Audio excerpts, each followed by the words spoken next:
Assalamualaikum warahmatullahi wabarakatuh. Nama saya Devina Dewi Arianto dari kelas C1 Akuntansi dengan NPM 102222026. Di sini saya akan membacakan tugas resum saya dengan bermata kuliah Sistem Informasi Akuntansi. Yang pertama ada akuntansi sebagai sistem informasi. Akuntansi adalah proses pencatatan, pengelompokan, peringkasan, dan pelaporan transaksi bisnis, dan akuntansi didefinisikan sebagai seni bagaimana mencatat, mengelompokkan, meringkas, dan melaporkan transaksi bisnis.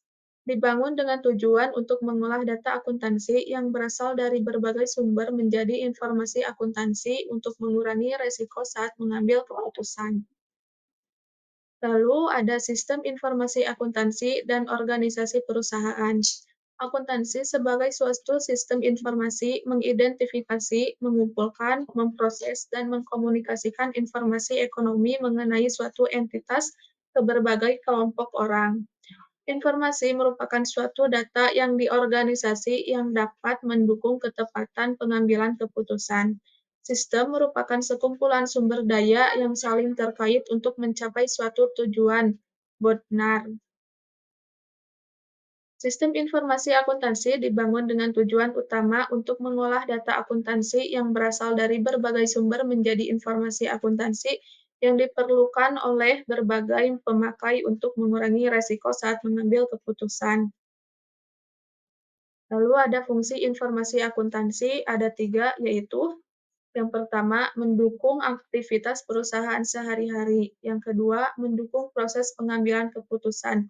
Dan yang terakhir, membantu pengelola perusahaan dalam memenuhi tanggung jawabnya kepada pihak eksternal.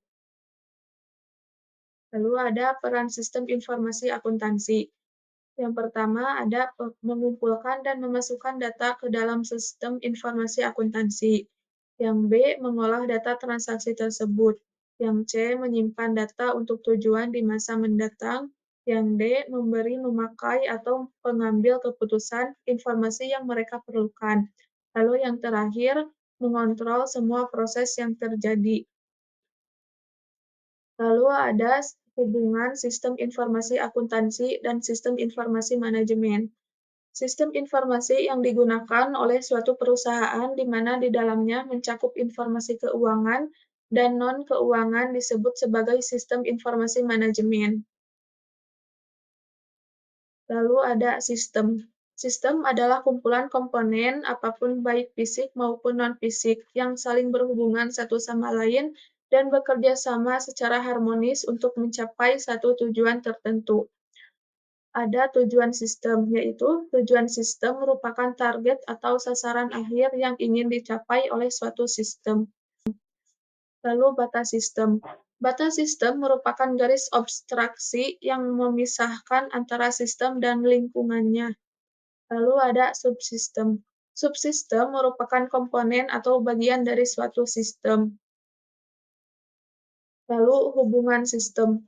Hubungan sistem adalah hubungan yang terjadi antara subsistem dengan subsistem lainnya yang setingkat atau antara subsistem dengan sistem yang lebih besar. Lalu yang terakhir, hierarki sistem. Hierarki sistem pada dasarnya menggambarkan hubungan sistem dengan sistem yang lebih besar yang disebut sebagai supersistem dan hubungan dengan sistem yang lebih kecil yang disebut sebagai subsistem. Lalu ada input, proses, dan output. Input merupakan segala sesuatu yang masuk ke dalam suatu sistem.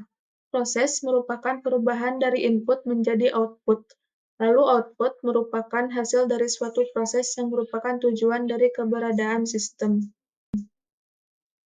Lalu jenis output. Output yang langsung diberikan kepada konsumen untuk dikonsumsi atau diproses lebih lanjut.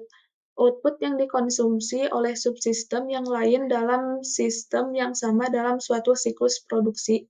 Output yang merupakan bagian dari output secara keseluruhan yang dapat dikonsumsi oleh sistem lain, tetapi menjadi tidak berguna apabila dibuang. Lalu ada lingkungan sistem. Lingkungan sistem adalah faktor di luar sistem yang memengaruhi sistem. Lalu ada klarifikasi sistem. Yang pertama, sistem terbuka dan tertutup.